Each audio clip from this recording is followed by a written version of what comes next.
오늘 우리가 읽은 말씀을 가지고 관점의 차이라는 제목으로 함께 말씀을 나누고자 합니다.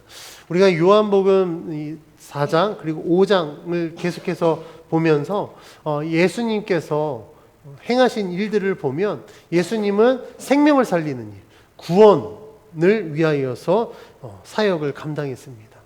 그런데 이 예수님의 이 사역에 반하여서 유대인들이 지금 예수님께 대하여서 의문을 제기하는 것은 무엇이냐면 예수님이 하나님과 반대되는 일을 한다. 그 대표적인 예가 지금 안식일에 베데스다 목가에서 병든 자를 고친 이 행위 자체를 보면서 당신은 율법을 어긴 자다라고 이야기하고 있습니다.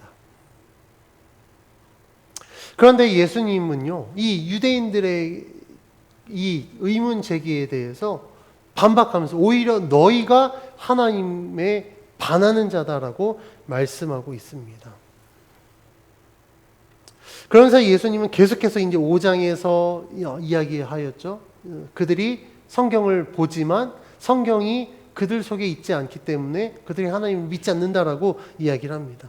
그래서 오늘 말씀에서 예수님은 자신을 메시아로 인정하지 않는 유대인들을 향해서 아주 직설적으로 항변을 합니다. 예수님은 유대인들이 예수님을 그리스도로 인정하지 않는 이유에 대해서 세 가지를 지적하였습니다.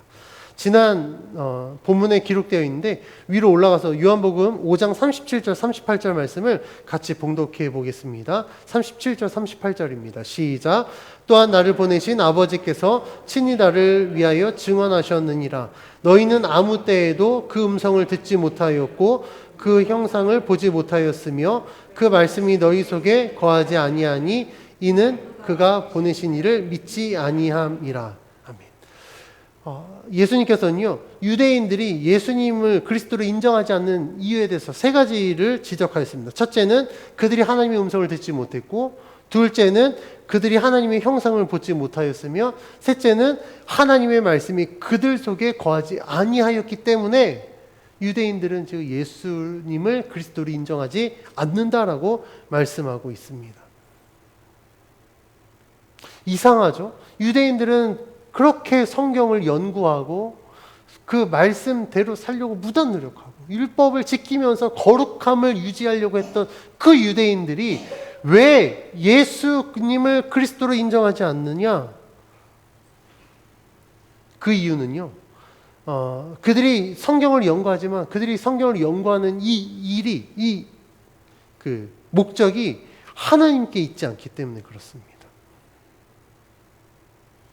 유대인들은요, 성경을 연구할 때 자신의 어떤 지적인 필요를 채우기 위해서 성경을 연구하거나 아니면 자신의 의의를 드러내기 위해서 지적인 어떤 자신의 능력을 과시하기 위해서 성경을 연구했을 뿐, 그걸 통해서 하나님이 나에게 오늘 주신 말씀이 무엇인가? 나는 어떻게 하면 하나님의 뜻대로 살 것인가?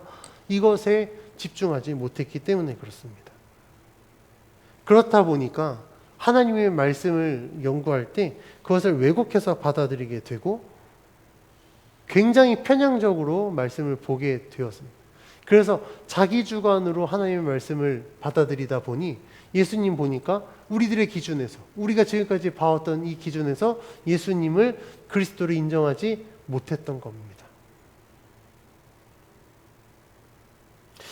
이에 더하여서 예수님 또 다른 유대인들의 문제를 지적합니다. 오늘 본문 41절에 기록되어 있는데 42절 말씀 같이 한번 읽습니다. 시작.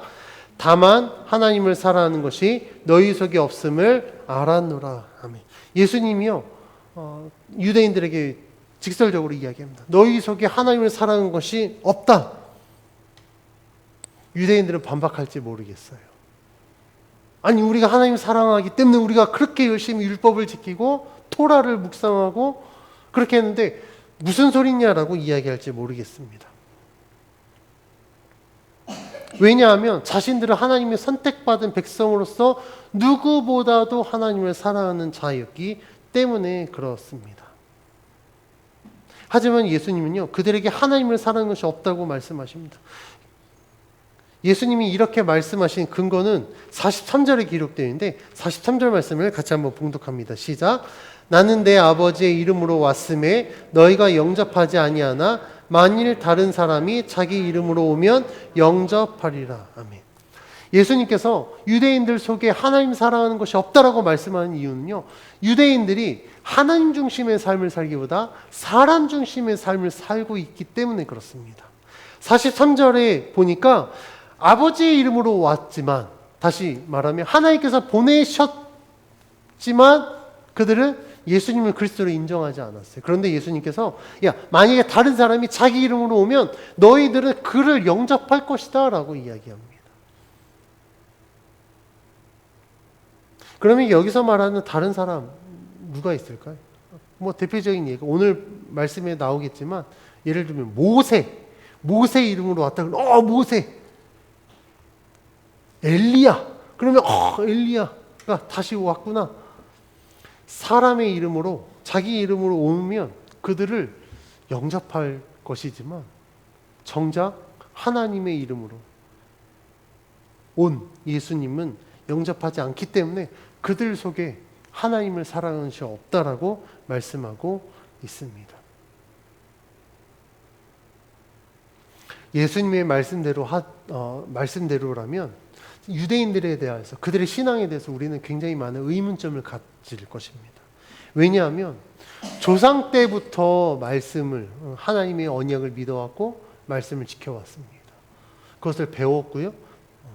그리고 영생을 꿈꾸며 하나님 나라를 기대하고 소망하는 이 유대인들임에도 불구하고 왜 그들은 하나님의 말씀보다 사람의 말을 더 따르게 되었을까?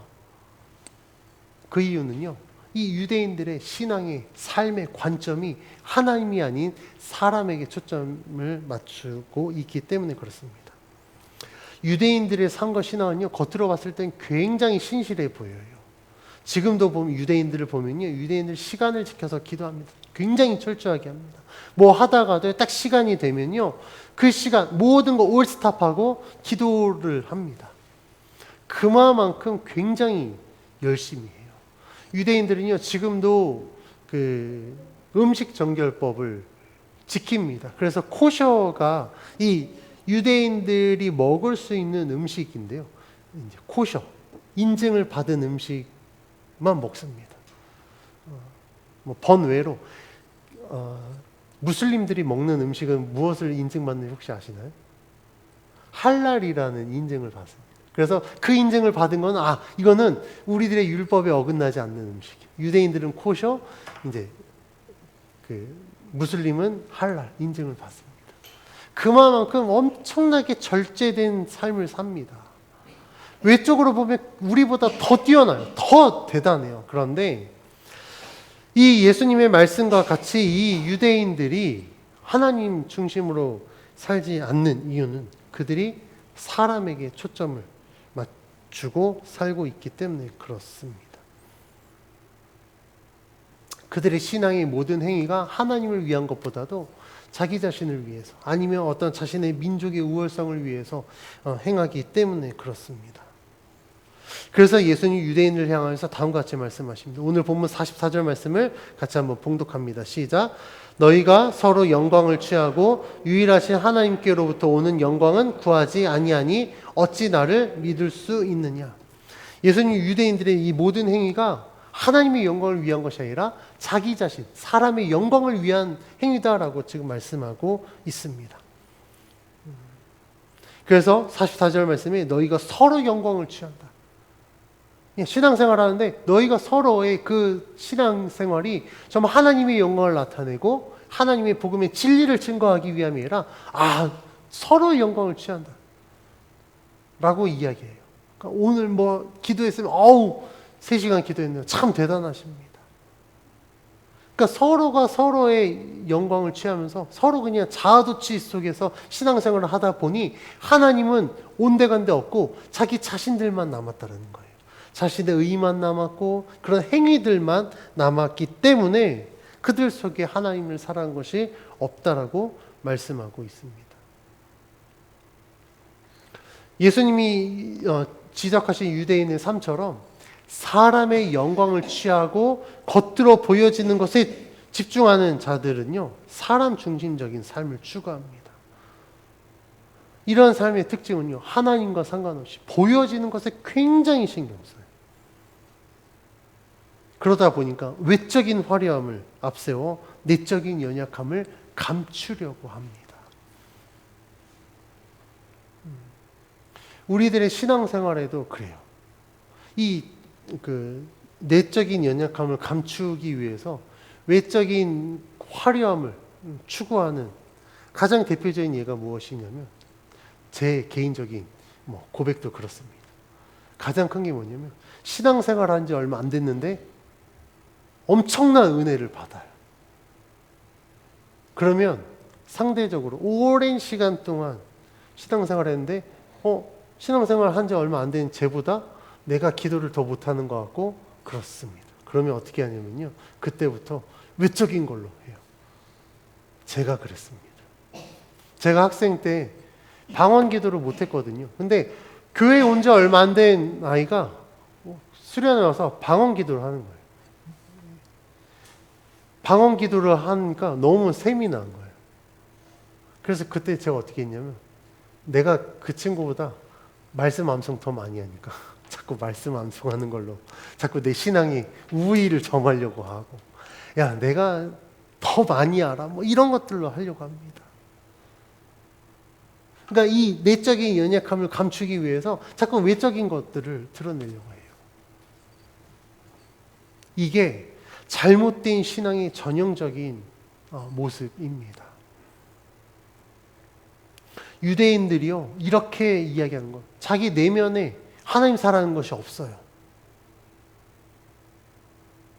그 연약함을 감추기 위해서 그들은 더 철저하게 율법을 지키고 더 많이 기도하려고 하고 성경을 보려고 합니다. 그런데 그 안에 이 신앙의 목적이 하나님께 맞춰져 있지 않으면 그 모든 행위를 통하여서 하나님께 영광을 돌리는 게 아니라 그 영광을 자신이 갖는다라는 게 문제라는 겁니다. 자신의 어떤 신앙적인 그런 경륜을 과시하고, 그러면서 그렇지 못한 사람을 정죄하고, 예수님을 고발하는 것처럼 생명을 살리기 위해서 신앙생활하는 게 아니라 우리 뜻에 맞지 않으면 그것을 그냥 처단하고 죽이기까지 하려는 이런 우를 범하게 되는 것입니다. 유대인들이, 우리가 복음서를 보면 유대인들이 예수님을 이렇게 경계하는 이유가 있습니다. 그것은 무엇이냐면, 유대인들은 자신들이 성경을 연구하고 율법을 가르치고 사람들에게 신앙을 가르쳤습니다. 특히 이제 랍비들이 그러겠죠. 유대 지도자들. 그런데 예수님이 등장하면서 사람들이 예수님의 가르침을 보니까 예수님의 가르침에 뭔가 생명이 있는 거예요. 그리고 랍비들의 이런 정말 틀에 박힌 굉장히 율법주의적인 이런 가르침보다 예수님의 가르침이 훨씬 더 자유하다 보니 사람들이 예수님을 따르기 시작한 겁니다. 그리고 실제로 그 가운데 놀라운 역사들이 나타나고, 그러니까 이 유대인들은요, 자신들의 어떤 그 권위에 대해서 굉장히 위기의식을 느꼈을 겁니다. 그렇다 보니 그들은 이 예수님을 경계하게 되고, 어떻게 해서든 예수님이 진짜가 아니다라는 것을 보이기 위해서 계속해서 자신들의 갖고 있는 기준으로 예수님을 지적하고 고발하는 거예요. 그래서 그들은 예수님을 그리스도로 인정하는 것이 아니라 자신들의 어떤 유대주의, 율법주의를 무너뜨리는 적대자로 여기고, 예수님의 모든 행위에 대해서 끊임없이 지적하고 예수님을 고발하려고 한 자들이었습니다. 이러한 유대인들의 행위에 대해서 예수님 계속해서 지적하고 있어요. 예수님이 지적하신 유대인들의 잘못된 사고는요, 유대인들이 그리스도이신 예수보다 모세를 더 신뢰한다라는 겁니다. 아까 말씀드렸듯이 하나님 중심적인 신앙생활이 아니라 사람 중심적인 신앙생활이다 보니 유대인들은요, 하나님이 보내신 예수 그리스도보다 모세를 더 높이 여겼다라는 거예요. 그 대표적인 예가, 우리가 복음서를 읽어보면 율법을 이야기할 때 유대인들이 모세가 명한 대로 뭐 모세의 율법에 따르면, 모세의 말에 따르면이라는 표현을 많이 합니다. 그래서 예수님도 유대인들에게 이야기할 때 이렇게 이야기합니다. 모세는 너희들에게 뭐라고 명하였느냐, 뭐라고 말하였느냐라고 이야기해요. 이 말은 곧 유대인들이 모세가 그들에게 준 율법에 굉장히 많이 집중하고 있었다라는 겁니다. 여기에서 이 유대인들의 이 잘못된 것이 나타납니다. 자, 율법을 기록한 것은 모세입니다. 근데 그 율법을 누가 주셨습니까? 하나님이 주셨습니다. 그러니까 하나님이 모세를 통해서 이스라엘 백성들에게 주신 게 율법이에요. 그런데 이스라엘 백성들이 이 율법을 누가 줬다고 생각하냐면 모세가 줬다고 생각하는 거예요. 그러니까 하나님을 뛰어넘은 겁니다. 그러다 보니 하나님이 말씀하신 것이 아니라 모세가 우리들에게 준 것에 따르면, 모세가 우리에게 말한 것에 따르면 이라고 이야기하면서 그 모든 초점이 어디에 맞춰져 있냐면 모세에게 맞춰져 있는 겁니다. 그래서 이 사람에게 초점이 맞춰져 있는 이 유대인들의 이 잘못된 것을 지적하면서 예수님은 45절에 다음과 같이 이야기합니다. 45절 같이 봉독합니다. 시작. 내가 너희를 아버지께 고발할까 생각하지 말라. 너희를 고발하는 이가 있으니 곧 너희가 바라는 자 모세이니라. 예수님 그리스도를 믿지 않는 유대인들을 하나님께 고발하는 것이 예수님 자신이 아니라 모세라고 이야기를 합니다. 모세가 유대인을 고발하게 된 이유는 무엇일까요? 모세가 이 이스라엘 백성들에게 율법을 명한 때에 지금 현재 유대인들의 신앙의 모습은 모세가 명한 대로 신앙생활하지 못하고 있기 때문에 그래요. 다시 말하면 모세가 보면 야 내가 언제 그렇게 율법 지키라고 그랬냐, 내가 언제 그렇게 신앙생활을 하라고 그랬냐, 너희들 잘못된 거야 라고 모세가 그들의 신앙생활을 지적하게 될 것이다 라는 거예요. 너희들의 잘못된 것은 예수님이 하나님께 고발하는 게 아니라 너희들에게 그 율법을 준, 그렇게 명령한 모세가 너희들의 잘못된 것을 보고 너희들을 고발할 것이다 라고 말씀하고 있는 겁니다.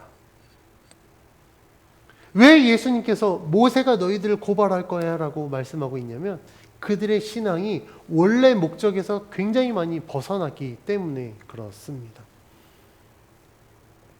유대인들의 신앙은요, 굉장히 많이 왜곡됐습니다.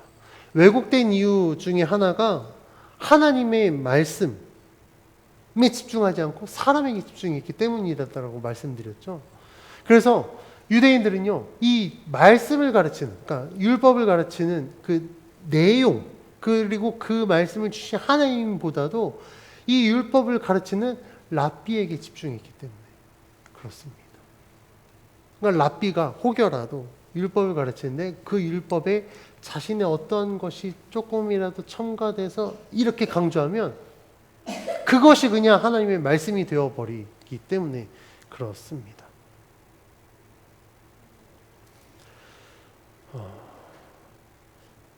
그러다 보니 하나님의 말씀을 말씀대로 받지 않고 자신의 뜻대로 해석합니다.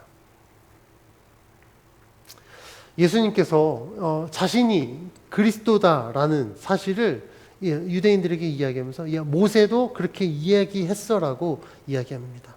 신명기 18장 15절과 18절 말씀에 모세가 이렇게 기록하였습니다. 제가 봉독해 드립니다. 먼저 15절입니다. 내 하나님 여호와께서 너희 가운데 내 형제 중에서 너를 위하여 나와 같은 선지자 하나를 일으키시리니 너희는 그의 말을 들을지니라. 18절입니다. 내가 그들의 형제 중에서 너와 같은 선지자 하나를 그들을 위하여 일으키고 내 말을 그 입에 두리니 내가 그에게 명령하는 것을 그가 우리에게 다 말하리라. 모세가 후에 너희들에게 선지자 하나를 일으키고 그가 하나님의 말씀을 증거할 것이다 라고 신명기 말씀에 예언하였습니다.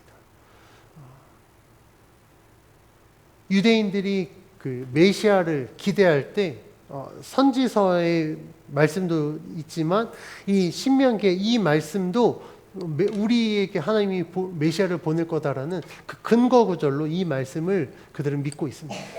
그런데 모세가 말한 이 선지자, 너희 중에 형제 중에서 너를 위하여 나와 같은, 모세와 같은 선지자 한 사람이 과연 누구냐라고 이야기할 때 그 한 사람이 바로 예수 그리스도라는 거예요.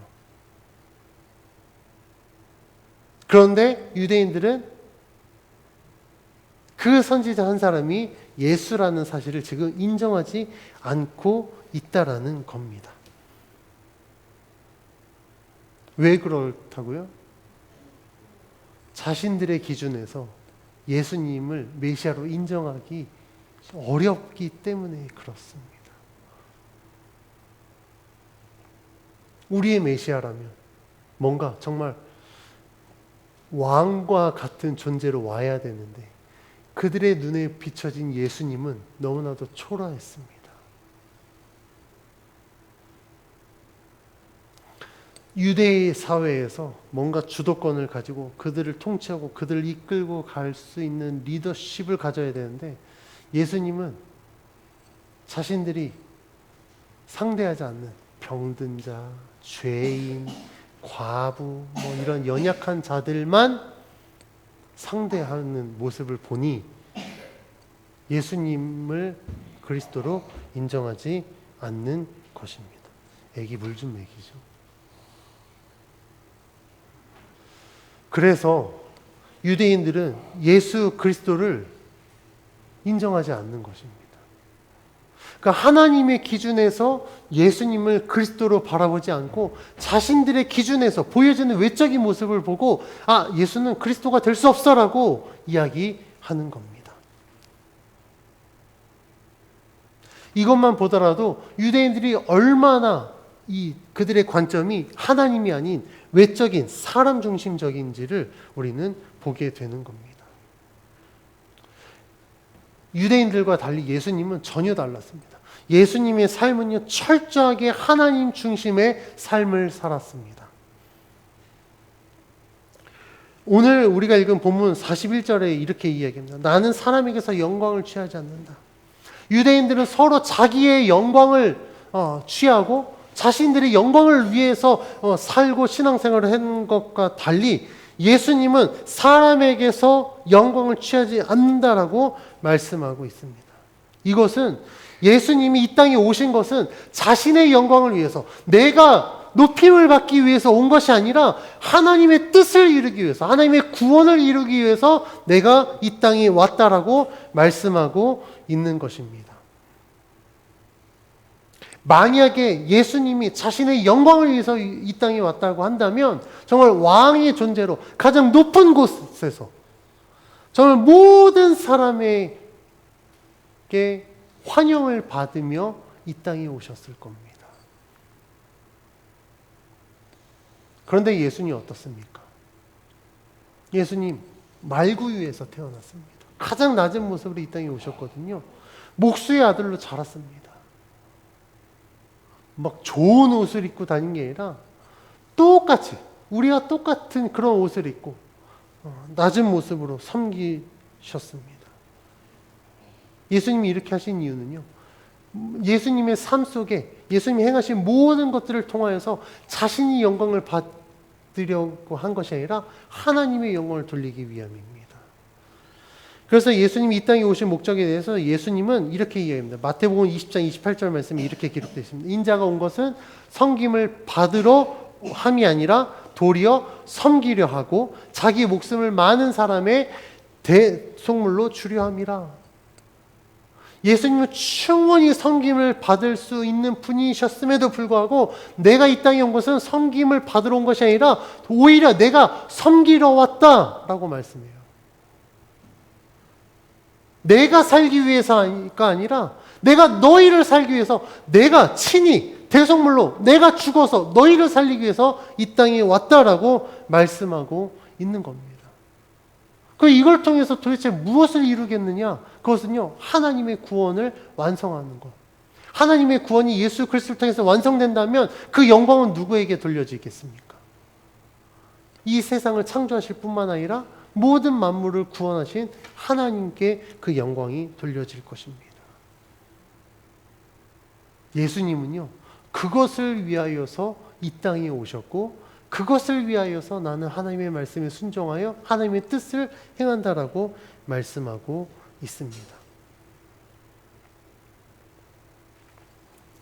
똑같이 하나님을 믿고 똑같이 하나님의 뜻대로 사는 것 같지만 유대인과 예수님의 가장 큰 차이점은 무엇이냐면 그들이 갖고 있는 관점이라는 겁니다. 유대인들의 관점은 철저하게 사람에게 맞춰져 있었고 예수님은 하나님께 맞춰져 있었습니다.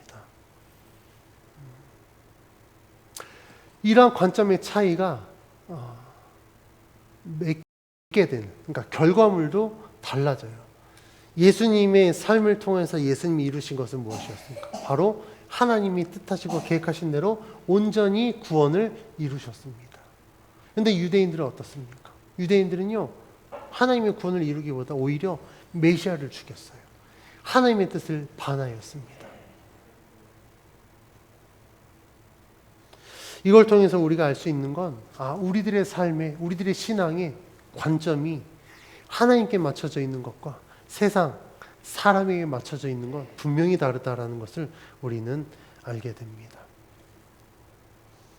우리들의 신앙이 하나님이 아닌 사람에게 맞춰져 있을 때 우리들의 신앙은 엄청나게 변질될 수 있습니다.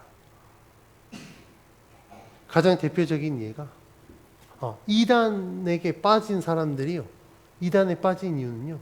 그들의 관점이 사람에게 맞춰져 있기 때문에 그렇습니다. 이단까지는 아니지만 신앙이 굉장히 변질되고 왜곡되는 여러 가지 케이스들 중에 대표적인 예가 사람들이 신앙생활할 때 하나님께 집중하지 않고 목회자에게 집중하면 그거 굉장히 위험합니다. 하나님의 사람이 아니라 목회자의 사람이 되기 때문에 그래요. 대표적인 예로 우리나라의 가장 큰 지금 현재 문제점이 무엇입니까? 이념적 편향성이거든요. 예를 들면 목회자가 설교 강단에서 자신의 정치적인 견해를 이야기합니다. 그런데 그것도 하나님의 뜻이라고 그것을 따르면요 굉장히 위험해요. 그러니까 무조건적으로 맹신하고 따르는 것이 위험하다라는 겁니다.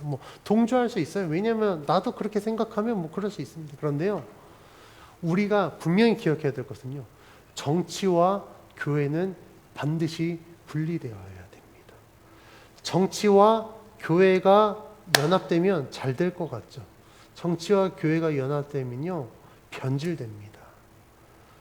종교개혁 시대에 종교개혁이 일어난 이유도요 정치와 교회가 합쳐지면서 변질되었기 때문에 종교개혁이 일어났거든요.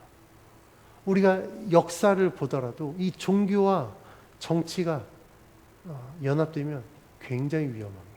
정치도 변질되고요 종교도 변질됩니다. 그런데 우리가 살고 있는 특히 한국교회에 영향력 있다라고 말하는 목회자들이요 그 설교 강단에서 자신의 정치적인 그런 것들을 계속해서 강조하면서 그것을 맹신하고 따르는 사람들이요 분별하지 못하고 그것이 마치 하나님의 뜻인 것처럼 착각하고 행하면서 교회가 세상으로부터 얼마나 많은 질타를 받는지 모릅니다.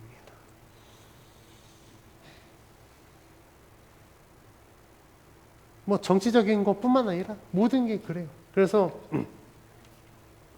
이 목사님의 성향에 따라서 교회도 많이 바뀌어요. 제가 자랐던 교회에는요 원로 목사님이 한복을 굉장히 좋아하셨습니다. 한복을 굉장히 중시했습니다. 그래서 어떤 행사 있으면 모든 사람이 한복 입었었어요. 여자는 한복. 어떻게 생각하십니까? 하나님이 한복 안 입으면 그 예배를 안 받으실까요? 그 찬양 안 받으실까요? 그거 아니거든요. 그런데 한복 안 입으면 마치 하나님이 오늘 우리들의 이 헌신 예배를 안 받을 것 같은 그런 압박감 때문에 다 한복 입고 와요. 잘못됐다라는 거예요. 그 외적인 것으로 우리가 하나님 앞에 영광 돌리는 게 아니라 내적인 마음의 중심이 있으면 한복 안 입어도 하나님이 그 예배 받으시거든요. 그래서 저는 오늘 우리가 이 말씀을 통하여서 우리들의 신앙의 관점이 과연 정말 하나님께 맞춰져 있느냐 아니면 사람에게, 세상에게, 나 자신에게 맞춰져 있느냐를 우리 한번 돌아보기를 원합니다. 저는 매일매일 하루하루를 생활할 때 제 스스로에게 던지는 질문이 있습니다. 나는 오늘 무엇을 위해서 사는가?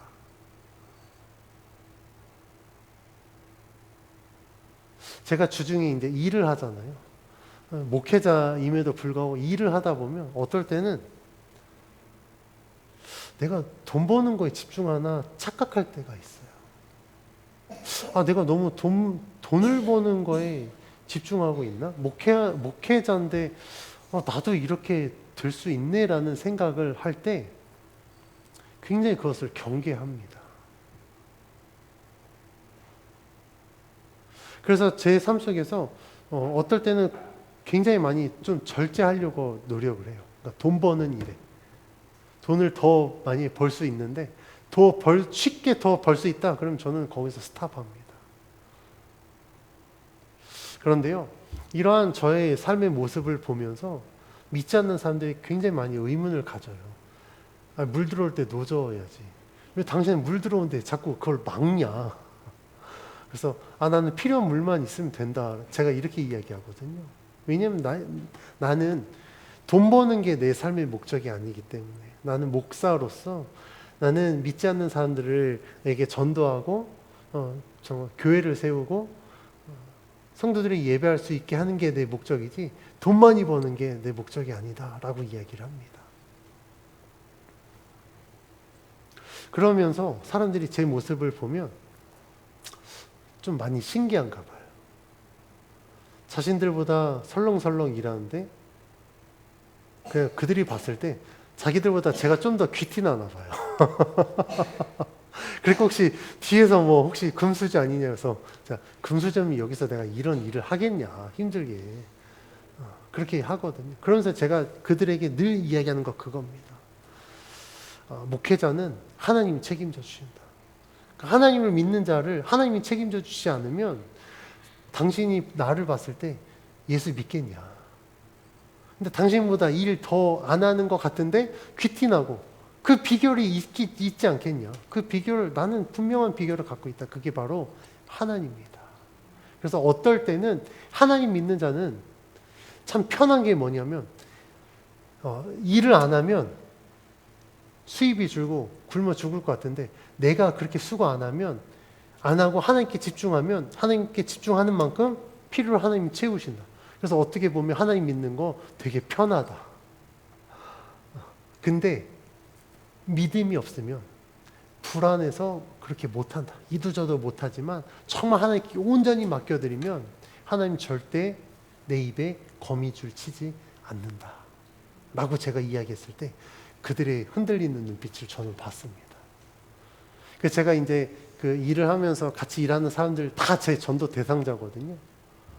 그리고 막 그런 이야기를 하면 이제 이야기하면서 막 이야기해요. 나도 어렸을 때 여름성경학교 갔을 때 생각이 난다라고 이야기하면서 자기도 교회 다녔던 이야기 그리고 힘든 현재 상황들 그러면서 믿지 않는 사람들이 저한테 와서 제가 얼마 전에 그런 질문을 받았어요. 한 친구가 저한테 근데요 진짜 하나님 앞에 기도하면 하나님이 다 들어주세요라고 물어보더라고요. 제가 다 들어준다. 하나님의 뜻에 맞으면 하나님이 다 들어주신다. 그때 그 친구가 저한테 기도 제목 하나를 이야기했습니다. 그래서 제가 그 친구한테 그랬어요. 내가 기도하겠다. 열심히 내가 기도할 테니 한번 봐라. 하나님이 정말 살아계신지 안 살아계신지 이 기도가 응답되었을 때 한번 봐라라고 이야기를 했습니다. 그들이 세상에 초점을 맞춰서 그들의 삶의 모든 관점은 세상의 것에 맞춰져 있는데 저를 통해서 하나님을 믿는 자는 이렇게 되는구나 라는 것을 그들이 경험하게 되면서 저는 그들이 하나님을 믿게 될 줄 믿습니다. 예수 믿는 우리들의 삶은 이래야 된다라는 거예요. 세상하고 똑같이 우리들의 관점이 세상의 것에 맞춰지면 우리는 절대 세상의 것 따라가지 못합니다. 저는 분명히 이야기합니다. 우리들이 세상의 것을 따라갈 수 있을까? 저는 절대 못 따라가요. 여러분들이 돈을 벌면 얼마나 벌겠습니까? 세상만큼 돈을 벌 수 있을까? 아니요, 절대 못 벌어요. 왜냐하면 세상은 얼마나 많은 불법을 행하는지 모르기 때문에 그래요. 근데 우리가 그 불법 행하지 않고 정직하게 해서 돈을 벌 수 있을까? 절대 불가능합니다. 세상만큼 권력을 가질 수 있을까? 권력 못 가져요. 하나님이 그렇게 두지 않을 겁니다. 왜냐하면 권력 가지면 변질되기 때문에 그래요. 그럼 우리는 무엇으로 승부할 수 있을까? 우리는요, 물질로, 권력으로, 이것으로 승부하는 게 아니라 우리는 예수 그리스도의 복음으로 승부합니다. 세상이 봤을 때, 저 사람 돈이 없는데? 저 사람 힘이 없는데? 근데 저 사람 어떻게 저런 영향력을 갖고 있지? 어떻게 저렇게 세상을 변화시킬 수 있지? 그 변화시킬 수 있는 원동력을 보니까 자신들의 기준이었던 돈이나 권력이 아니라 예수 그리스도? 복음? 이것으로 어떻게 세상이 바뀌지? 어떻게 변화시킬 수 있지? 그 힘의 원동력을 알고 싶어서 그들이 우리에게 당신이 믿는 예수님, 당신이 믿고 있는 그 복음의 능력이 무엇입니까? 라고 물어봤을 때 우리가 예수 그리스도를 증거한다면 그것이 곧 전도이고 선교이고 세상을 변화시키는 것입니다. 어떤 사람들은요, 세상을 복음화시키기 위해서, 세상을 변화시키기 위해서 우리가 정치권으로 나아갑시다. 그래서 뭐 기독당 만들고 뭐 정당 만드는데 저는 절대 반대입니다. 아까 말씀드렸죠. 정치와 교회는 분리되어야 돼요. 어떤 기독당을 만들어서 갈 게 아니라 차라리 정말 신실한 사람이 기존 정당에 들어가서 어떤 이념적으로 막 싸우는 그 사람들과 동화되지 말고 정말 하나님을 믿는 신실한 믿음으로 그곳을 변화시키면 됩니다. 직장을 변화시키면 되고요. 세상을 변화시키면 됩니다. 어떤 슈퍼히어로가 와서 세상을 변화시키는 게 아닙니다.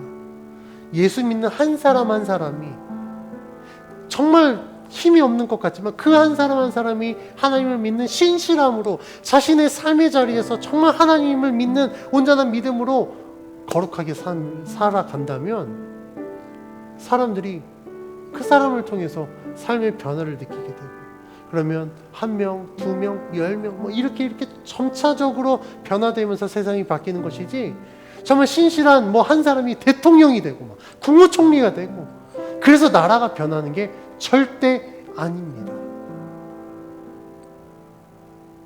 그래서 저는 오늘 이 말씀을 통하여서 우리 성도님들께 믿음으로 권면합니다. 여러분들의 삶의 관점이 어디에 맞춰져 있습니까? 혹시라도 세상에게 지금 맞춰져 있다면 그 관점을 하나님께로 집중하십시오. 내가 바라보는 것이 세상이 아니라 하나님이라면 하나님은요 우리들의 그 믿음을 통하여서 우리들의 필요를 채우시고 우리의 연약함을 만져주시고 강하게 하실 것입니다. 우리들의 모든 것들 가운데 하나님의 뜻을 이루기 위해서 인도하여 주실 줄 믿습니다.